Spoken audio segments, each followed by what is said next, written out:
Son Makundi, au Monique Piana. Ailleurs,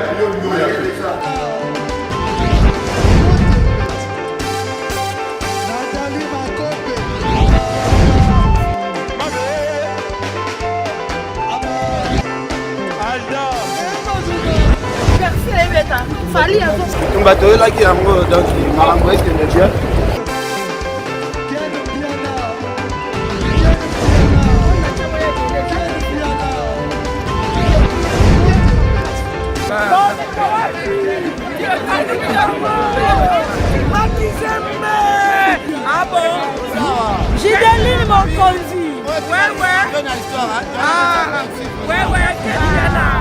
This is London. This is London City.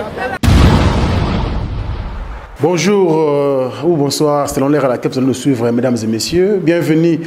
à notre rendez-vous avec le Seigneur au travers son serviteur, le prophète Emmanuel Dodi, l'homme du moment, le serviteur que Dieu utilise puissamment en RDC et à travers le monde. Mesdames et messieurs, merci. Restez branchés sur Fimbuna Fimbu et Africa Info, parce que vous serez très bénis aujourd'hui à travers le témoignage. Un seul. Tout le monde témoignage est belé, mais l'élo, bandeko vous la surpris et vous la étonné. Namakambunza maza osala au travers Mosalinaye le prophète Emmanuel Dodi. Nandenge ngamona yoki an lelo, j'ai eu des larmes aux yeux. Dans le binzambe a existé. Okoko tambola, oluki banganga, oluki bato ebele. Mais ce que Koutani na mwana mobali oyo, le prophète Emmanuel Dodi, je vous assure, solution ezwamaka. Boyo kandeko wana ko témoigner lelo na kombo ya papa Marius Ilangata, azali mutu munene na mboka na biso, boyo ba titre na otangela bino yango. Mais avant cela, to pesa mosala nzambe na mbote, à tout seigneur tout honneur, le prophète est là avec nous. Prophète, bonjour. Bonjour Semai, bonjour Nakizembe Piana, bonjour international. Et bonjour à l'ingénieur Marius. Et puis na Pamboli Balandinyoso ya émission et ezala à Africa Info ezala na Pit Palfimo na Fibon bisika nyoso bokolanda na yebisaka bino bolanda biso na sengo pe na bolingo na mitema na bandako na bino bokozala de suite témoignage oyo ezali ya kafu de loin ou de près d'une manière ou d'une autre mutu il va se retrouver nde ya mususu ezozela liboso tolingaki toyoki même oyo ya somo kaka comme ça topesa bino moko wana boyoka mususu sebo kozapete soki na témoignage ndenge international alobaka batu bakwei bo batikali basa muke obengi te okobonga ka lisusu te ke na problème ozali na yango. Que Dieu vous bénisse. Amen. Bonjour Ken Piana. En tout cas, bonjour Franck Stemai. En tout cas, tout Barolanda biso vraiment bambote.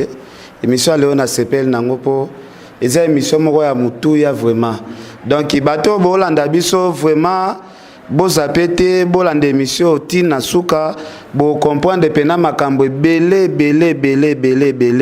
ndenge balobaka okobota mwana kaka mwana na msusu yenda obomayo okoza la pena parent wana peut-être yeka ndako lokaliwa na yo témoignage à l'élo vraiment riche. Bonjour, il y a le Baranasuka, boyebi coutume na biso déjà ndenge il est kaka, mais je vous assure et je vous exhorte de rester vraiment branchés, installez-vous confortablement parce que bolanda témoignage oyo ya papa na biso ingénieur Marius Ilangata azali ingénieur agronome mais également azana diplôme ya master en coopération internationale et aide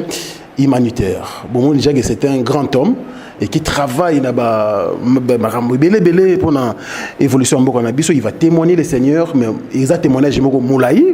parce que vous serez richement bénis. Alors, bonjour Papa Marius.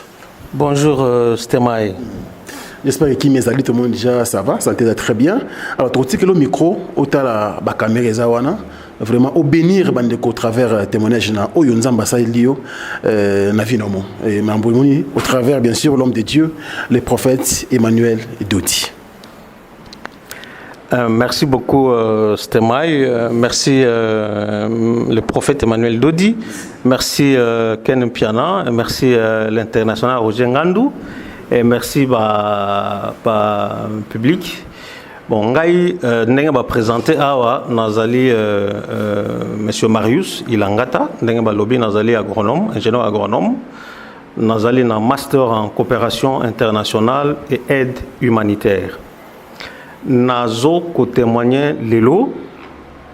pona bolamu oyo nazui na esika oyo depuis na kotaki par rapport na problème oyo nazalaki na yango. Na ko expliquer d'abord problème, ensuite na lobby lo lengeni to yako découvrir problème wana ndenge to tambolaki epa ya ba féticheur, ba pasteur, ba exorciste, ba baba et puis na ndenge to yaki awa na ministère des affranchis na ndenge papa a silisaki problème wana. Alors le prophète Emmanuel Dodinga na benga kaye sa grandeur parce que makambo asalela ngai na oazo ko sala mtakokaki ya moté. Voilà. Alors, problème ezalaki nini en fait. Donc, ngai nazalaki ya kolokama. C'est ça le problème. Nazalaki ya kolokama makasi. Nazalaki ya kolokama makasi au point que donc on a quoi que ce que ça les locoté. Alors, tu découvres qu'il y a un ngengen. Ngai na bandai ko sala na ONG internationale, tu zaki na financement ya Banque mondiale. Dans la province, Moussala wana eyai kosila en 2016. Le sengelaki nazonga. Tant nazonga qui logique est ça là que si tu as bien travaillé, bah qu'on confie aux responsabilités na côté moussous. Mais pour nangai ezalaki bongote. Et comme qui compliqué, na niveau Moussala on ne pouvait même plus consentir ngai. Mais à côté de ça, comme on dit, le malheur ne vient pas seul. Nazalaki na problème moko qui me dérangeait régulièrement. Auto bien en français. Dysfonctionnement érectile, donc nazaki na ba difficulté côté wana. Problème wana yango et salaki que to sala démarche to luka na nzela ya bokoko nazo kisa bokoko na mela pour meka ko sunga ngai. Donc nazo expliquer bino ndenge to découvrir ki problème. Alors to kenda ko luka mama moko na ngaba. Mama Thérèse kombo nae, azaki mama mokolo boy. To kendeki wana maman wana abandi kopesa nga kisi ya bokoko ya komela ya kopakolanga biloko. Premier jour, deuxième jour, to komina troisième jour maman na ebisi biso que non papa oza malade te problème na yo oza ya koloka do eza maladi naturel tenga na ko traitant rien oza ya koloka singa oyo ya bana bakata yo ango oza koloka ande à partir à jour wana tu as comprendre que ah donc même problème à musala même ba difficulté za nango ezaki nde ya koloka to bandisi ko kotambola to luka solution to longwe wana to kei epa ya bababa église moko bababa je crois bababo bakata ka babaro wana to ke kuna baba pe amoni que non problème ezalaki to salaka 6 jours à prière et loko ezalaka te na pesi pe ba offrande to longwe pa baba et simbité to ke pa pasteur moko ya église moko ya Branham na makala yepa banai komona a détecter mais kokaki kosala ta pesa nga ba formule moko boye na appliquango et ça la rien bon désespoir et bandai kokota après tant to bimi na ba contact ba pesi biso contact ya exorciste moko boye ka sala ka makambo belé to jupe contact ya exorciste wana to ke pa nae tant to komi pa nae atalika biso ba lobité yo papa muto ana problème maman za na problème te azu mulangi ya koka azu mabele atia na kati aningisi apesinga na meli na silisi koka wana nyos akotinga na chambre moko afiniki nga nzambala ya basango sultan na salaka plus ou moins 30 minutes na ko bimwana mutu ekomaki kilo tango na bimwana lobi mais yo si okufa déjà yo si okufa nazo kama kutu tisi ko zo tambola noza na nzambe mokufa déjà même kutena musala oyo ozo luka ke ozongela eloko te ozo kufa kala te okufa mais na kosunga yo pona sunga yo il faut pesa nga ba eau de Cologne parfum terre d'Hermès na kisangala ya vin comme ça to banda musala to lukaka mbongo wana to zui to pesier asombi ba de colonne parce que mutayebe ba de colonne wana asombi parfum wana na asombi kisangala wana ya 20 to bandi prière curieusement prière banda ko sala les bapsom mais bapsom wana na kangaka ngote azo ko sala bapsom to sala 3 jours premier jour a sala bapsom deuxième jour a sali nazo sokola mai wana azo chaba parfum tout ça troisième jour a che mai ya na 20 wana kisangala a che na laver to lali le lendemain a yeko zonga alobi honnêtement en tout cas likambo oyo na kokia ngote na zuku tu choc na lingu tu na kufa chose aki makasi donc ndengo za wana oza ko lokama makasi donc c'est impossible écoute vraiment quelque chose est salema mais na kosenga na yo oluka nganga moko penza oyo vraiment leki banganga nyonso soki bokoki nganga te boluka un pasteur oyo azapena na bonzambe poasil salika mwana parce que ngai na niveau na ngai rien et puis nazomona te mutuni na kokango malgré nazo recommander bino wana bon désespoir et côté déjà parce que espoir na ngai zalaki déjà na Joana un exorciste wana parce que toyoka sango na e donc est vraiment aza grand prêtre donc travailler na ba ministre ko sala makambo belé donc tout ça mais na koma désespéré les circonstances aidant tu es kokuta na pena nganga comme par hasard nganga moko boye ba biso ka salaka to juye pe to ene na palais tant to ene na ndaku atalinga kaka lobi problème oyo eza makasi azaki pe honnête lobi eza makasi mais na ko meka pona meka esimba esengeli bo pesa ngai 4 esprits surtout ni o esprit ngo eza nini o ba esprit ezali mikuwa ya bato bakufa donc esprit moko eza $250 d'abord mikuwa moko eza $250 to bimisa $1000 to pesa e ake ko somba ba mikuwa wana bon na bitu soka azwa soki mais en tout cas biso to pesa ka mbongo aeli biso ba mikuwa wana na ba papier moko ya pembe abandi ko l'accept so moni mikuwa ya mutu penza mikuwa mutu azwi mikuwa wana lobi makambu après ajinisi yango na mai atie ba matiti moko na ba biloko ebele wana ngana bandi ko sokola ba mai wana après nazoko loba azwi ekonomo moko ya gayar benza boye achango na kwa ya lupango tumbi ba matiti moko boye milinga donc ezokota tina ndako ba étouffement o ba milimo bakima kaka ba milinga wana asali tito salaka 3 jours ya ba opération wana alobi na silisi makam na ngai na pesaka e costume na pesi cravate na pesi chaussures accueilli mais en réalité problème est là quitté parce que situation e banda ko continuer bon désespoir s'installe qui dans le bon na kufa nanga parce que na ça peut soutenir parce que nganga ko quitter mais si quoi madame na ba relation na ye batanga na condisciple na moko boye bakutanaka tant bakutani dans les échanges nde madame abeteli lisologue non papa zobela mais problème ngo eza spirituel tozomona te comment on va faire nde sikoyo docteur Irène camarade na madame alobi non ngai na yebani na famille moko famille ya Sane ya mama José ba invitanga kutuna kende pas pasteur moko boye na limité na 6e bureau il paraît pasteur wana il est vraiment za soma na ba makambo wana donc na ba ministère des affranchis et là solo madame paye abetelinga li solo wana après nga o mena ibi église ango na le kaka pe wana na mona kango mais pasteur nga za nzoto mike boye mais alobaka mungongo pe ya muke alobi ba pasteur pe ba za escroc bon na kesani ni kuna nakufa na nga bon nga mutali boso na kufa ti mais molimo tinga ka te il faut kende wana to komi déjà na février 2017 donc temps ils ont pour ça parce que exorciste alobaka non 3 mois c'est trop il faut kufa parce que bazo mema o kufa musala no to zongo susute tu es mort alors to komaka le 17 février na boti courage na na koti na citadelle awa tant on a koti na senti déjà kimia moko boye na lobi c'est que awa na koki kozwa moins espoir na komi mutayamba ngai pasteur Jean Meli liboso awa ayambinga na euphorie wana expliquer ye situation nazalaki nango ayipsinga azalaki kimia oye na ngonga ya malamu toza na prière mo tozo sala ya 10 jours to bandango kutu lelo oye na ngonga malamu mais kasi soki na moni yo ndenge na otalo boye okoka jeune te donc biso tolia kaka ndunda pendant 10 jours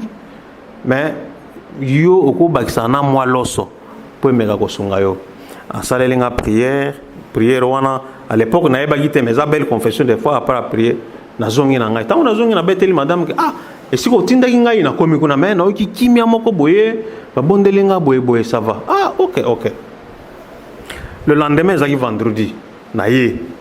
ntango na ye nayi nakutana pasteur Jean Meli alakisi ngai mutu mosusu moto wana azolakisa ngai azalaki pasteur Gédéon Chamala Sekaniel nakomi wana naexplike mpe problème pasteur alalisi ngai na se boye akoti kati na ngai abeti prière papa abeti prière esili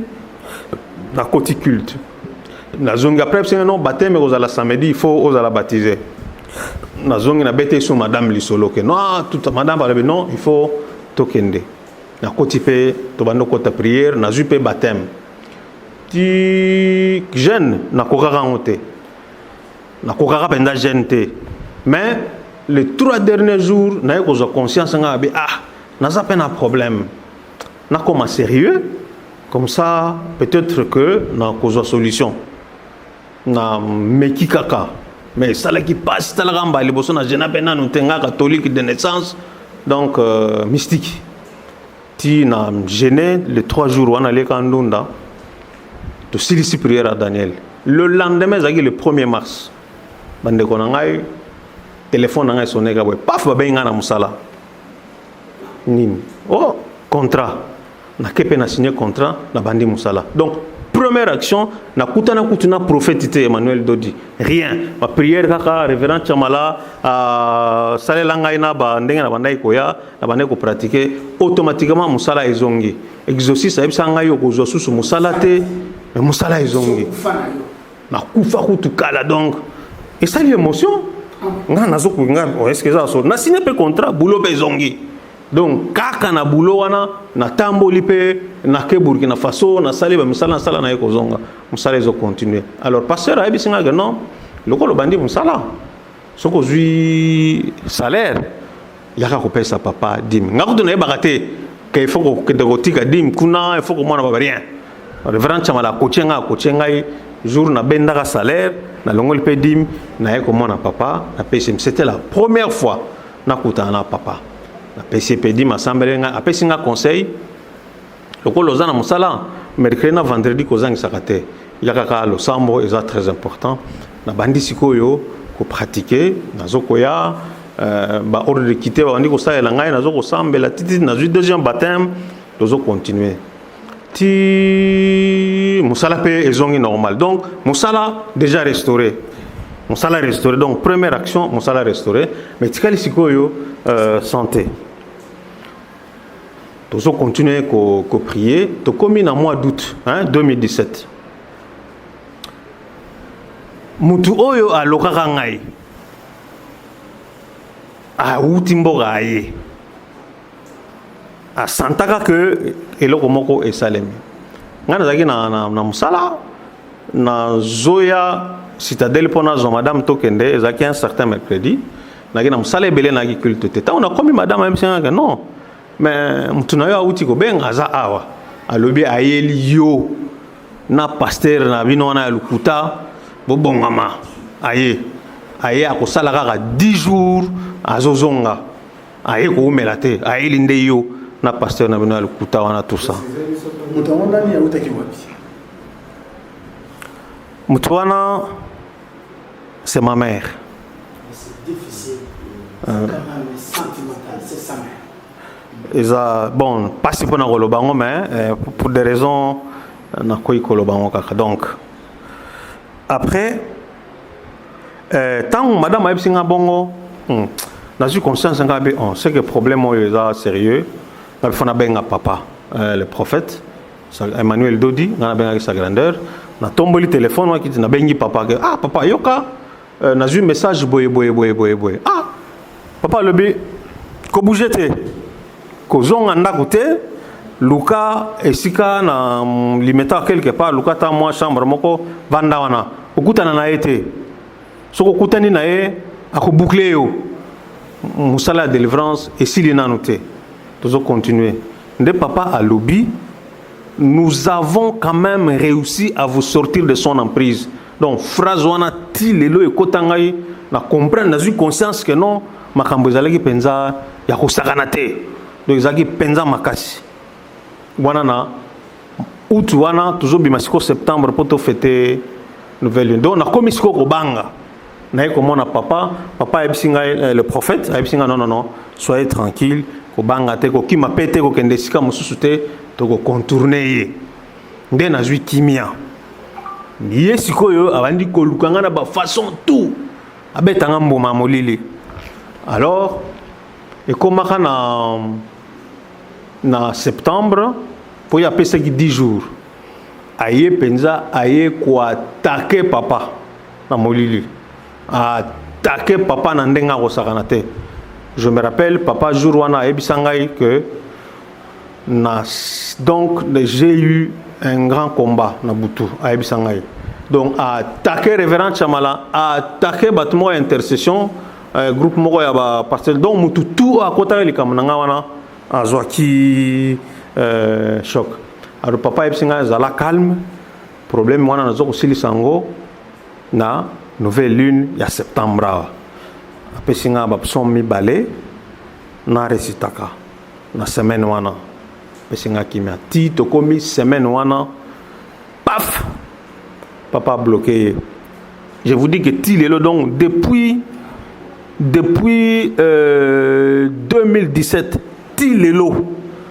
natikala okutana na ete bien que azalaki na kisasa alors wana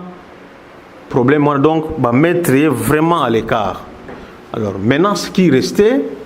c'est qu'on restaurer santé nangai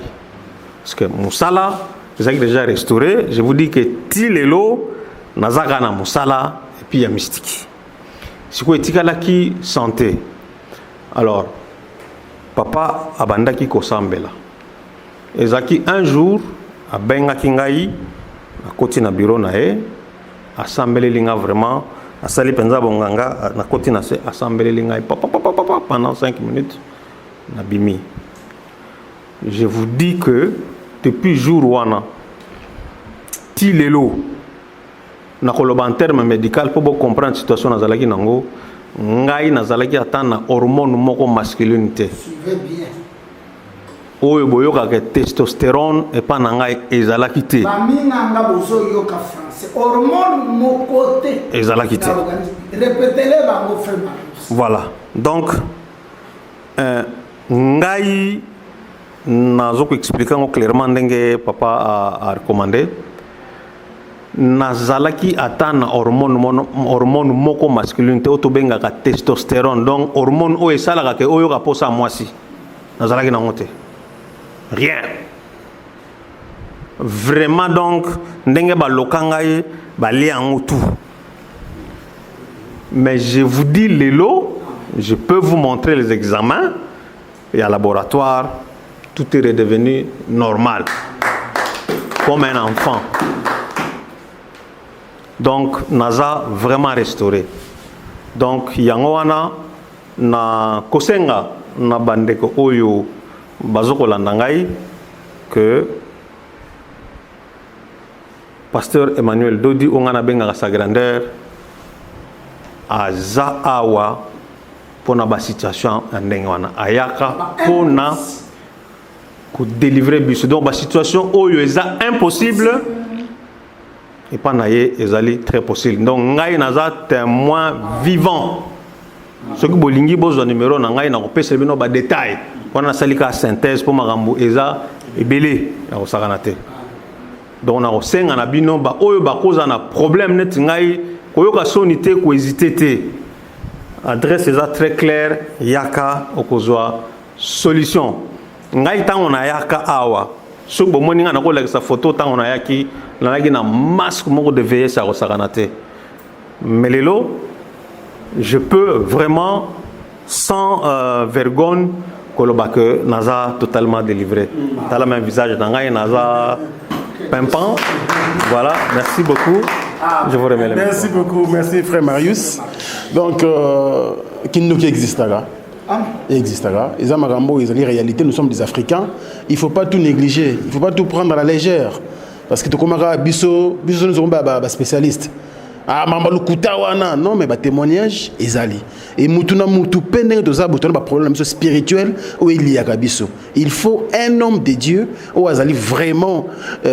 Moussa Lanzambe a solo pour que Amé retrouve la solution à problème Nabisso. L'homme de Dieu, peut-être un petit commentaire. Ken vient à commenter. Ken, je crois que témoignage, il y a frère Marius. C'était très clair et très édifiant. Merci beaucoup Frank Stemai. Bandeko bolanda biso na poto. Tobula kaka te ke ba musicien kaka nde ba baby baloka bana bango parce que lelo ekoma kaka ba musicien nde baloka bana. Eza na ba famille belé makamba boezo salm. Ndeko zolanda biso okozala wana ba affaire na yo e marchaka te. Ba bloka na famille. Peut-être que ça la ba parents na parce que exemple ya ndeko na biso ba biloko ezo salma na ba famille belé. Sikoyo soko za na problème moko boezo tungisa benga prophète Emmanuel Dodi ngakutwa tindenge na koma ya église mingi boy na koma lukana ye ba ti état de santé nanga netinga nazolo bango nzamba zoka neti lobi na sesika test sida na mi ye na nango bien na nango te d'avance ko to na otiana ba résultat nanga bomona ke no na sali na luka Nami ye basoki naza nango na expliquer prophète asa elanga déjà ba prière na longwa na sida mais merci vraiment nzamba batelinga na nango te donc oh moni oza na problème luka prophète Emmanuel Dod awa to sala kana biso ma sécurité to lobaka makambo eza vérité herbe mona abiso to sala na ba pasteur mso miso mona ate to sala émission moko to kimi to yaka lisute mais awa bo mona siko chaque semaine batu ya mbanga pe batu ya succès bazolandaka toyaka awa pamba te po masola vreza awa. Merci Stéman. Merci beaucoup l'homme de Dieu et merci, c'est gentil. Tokomina suka tamuke me makambo ya minene ebimi balandi ozala na Kinshasa na intérieur ya mboka na Afrique et surtout diaspora ezali na Europe na Asie na Canada na États-Unis.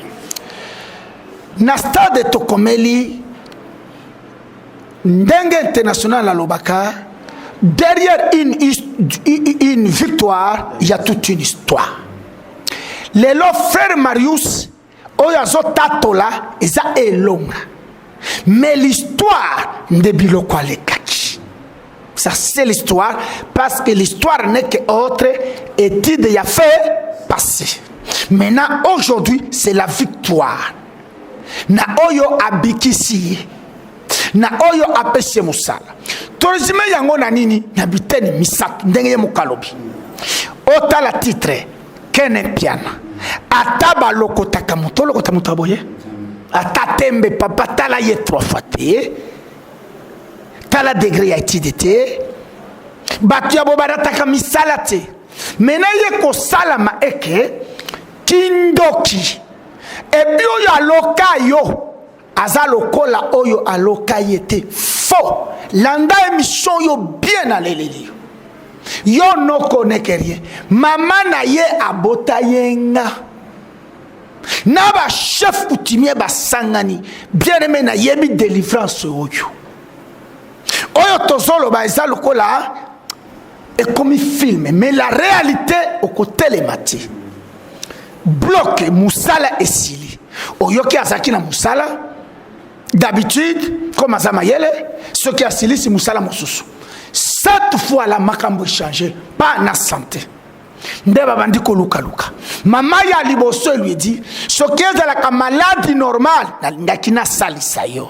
oyo baloka yo ce qui a la sorcellerie nani aloka mama botayo na yeko yebisa yo eza la pharaon Égypte alokayo entre en contact avec Emmanuel Dodi. On ne blague pas. Quand dis-moi na histoire toyebeli international mutu abandi porte-parole na musique c'est un intellectuel bon mon nama kama pasteur même ba pasteur kena sekana baza ba pasteur à théâtre ça ce n'est pas du théâtre ça oh lite ya kanda wana za kena solo ka ba vie kena solo ka ba vie oyo c'est autre chose c'est du sacré et ça occasion na yo nde mama wana ayebisi baloki alungwa wana ke baba balata biloko ya pembe boyebi bango bakovo batu wana basomo na prophétie bauti na Zimbabwe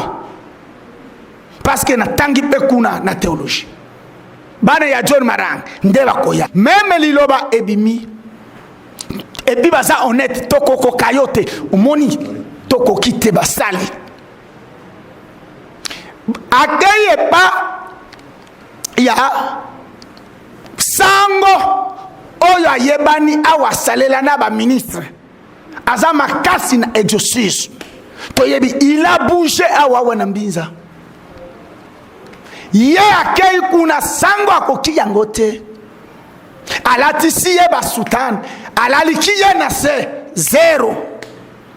mama papa olandi moko ebise luka kanganga ya makasi soit vrai pasteur et même alors je ne suis même pas sûr mais kasina lobby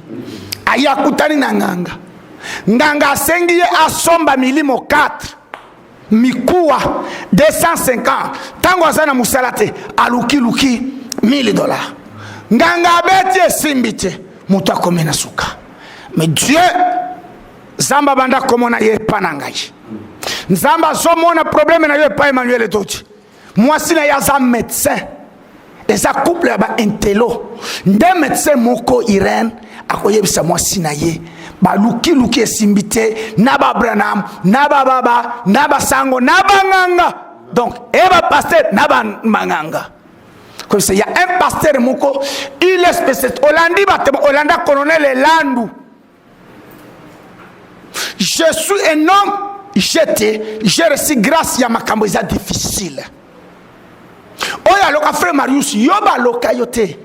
bazo même sa vie on a poto mukanda te viozong frère tu as du sérieux entre en contact avec moi nde akoya kaka rie basali bayambi parce qu'à côté citadelle vina église pasteur Meli ayambi le lendemain péché pasteur Gédéon le célèbre oboyebi basali prière au bout de quelques jours baloba zelali wa dans 3 mois okozwa ka musala te biso to sala zubsa et depuis le amusala ya bien les lois songeli succès na ye etikali malade oyoki terme ya français moyen mutakala etelema alala mwasi naloba na lingala oyo français lekela yo baloka ye na bumwana boy akeina cliniquement parlant zana yango yo kokutana binga na poto balobi boy makamunyo so balobi kutana na ngai toko banda prière pam mama na ye ayokike akomi na mutu ya solo tala semai ken international era banda ko kende pa ya banganga mama ya tomboka te très bien c'est kaira komakiawa ayebi tala soki omoni molimo ezope kisoko tangana contact ezaki ndoki bayebi ke soko continue Emmanuel de contact papa maman okozala délivré affranchi guéri c'est comme ça tokobanda musala oyoki nyonso mama na ya pesinga 10 jours ayena ba chef coutumier nyonso na nyata ye nana ba prière somo soki la lingi problème na yo esila ya yesila et aujourd'hui ba mormon ezonga fina ye ezonga tozongi si mutu mobimba mutu ya kokoka esika bandoki na ba pasteur na ba josi baloba akobonga kate na ye koyebisa yo ezali tourna yo na nzambe ya nkolo Yesu na prophète Emmanuel Dodi okobonga. Que je vous bénisse. Merci beaucoup l'homme de Dieu, merci papa Emmanuel Dodi. Ça ne sert à rien que ce que la maille a mis quoi bibembe. On a besoin de rendre ça liboulou. Sokolo m'a dit quoi ibembe. Nengi papa na biso Marius Ilangata Sokola donc a témoigné pour yo les cananzela wana il y a tout droit témoignage monene vraiment édifié ngamingi. Je crois édifié bande copie bele ba la biso alors international. Tout déroger la règle aux paroles. On n'a pas le même moyen mais nous avons tous un seul objectif. C'est la réussite. Et chacun de nous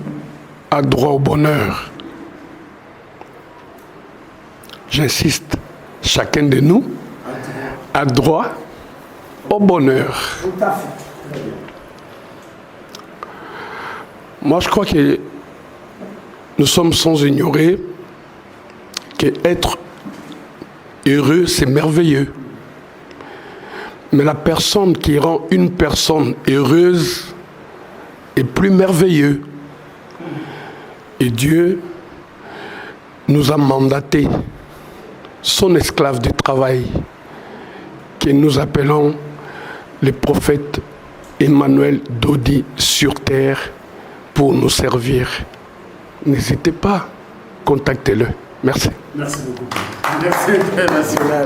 Donc voilà, le choix est clair, le numéro du pasteur, du prophète Emmanuel Dodi, on les a affichés. Aux hommes, si on a bien été, au bengi na numéro, on a un numéro Ken Piana, facilement tu transmettre au numéro du pasteur parce que qu'on tardé. Tant aux hommes mais là, aux hommes n'a pas problème moulaï, ça ne sert à rien comme il est trop tard. Donc il faut vraiment racheter les temps car les jours sont mauvais. Voilà, nous sommes presque à la fin. Merci l'homme de Dieu, merci Ken Piana, merci international. Papa Marius Ilangata, Oza Nzambe. Merci pour notre témoignage, Mounen et Sali Bisso plaisir. Merci Nabasali Nzambe. Esprit spécialement